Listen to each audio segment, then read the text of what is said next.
Sebanyak 580 anggota DPR RI dan 152 anggota DPD RI yang terpilih berdasarkan surat keputusan KPU RI tentang hasil pemilu legislatif 2024 untuk periode 2024-2029 secara resmi dilantik pada Selasa pagi di ruang paripurna Gedung Nusantara atau Gedung Kura-Kura Kompleks DPR MPR RI Senayan, Jakarta. Pelantikan diawali dengan pembacaan keputusan Presiden oleh Sekretaris Jenderal DPR Indra Iskandar.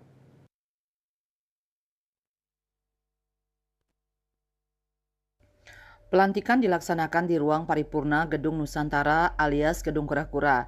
Dikutip dari kantor Berita Antara, acara dimulai pada pukul 9.20 WIB dengan pengumuman Ketua KPU RI tentang anggota tertua dan termuda DPR, DPD, dan MPR. Selanjutnya, Sekretaris Jenderal masing-masing lembaga akan mengumumkan pimpinan sementara DPR, DPD, MPR yang diisi oleh anggota tertua dan termuda itu.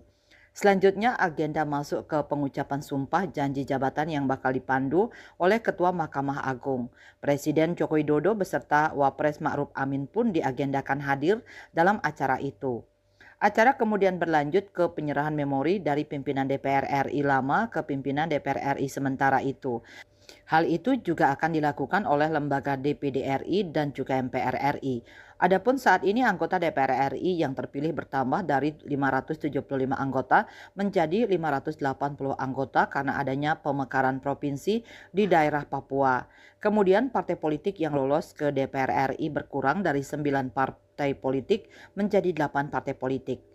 Partai politik yang lolos itu yakni PDIP, Partai Golkar, Partai Gerindra, PKB, Partai Nasdem, PKS, Partai Demokrat, dan PAN. Sedangkan anggota DPD RI juga bertambah dari yang sebelumnya berjumlah 136 orang menjadi 152 orang karena pemekaran provinsi di daerah Papua. Dengan begitu jumlah anggota DPR RI dan anggota DPD RI yang bakal dilantik sekaligus menjadi anggota MPR RI berjumlah 732 orang.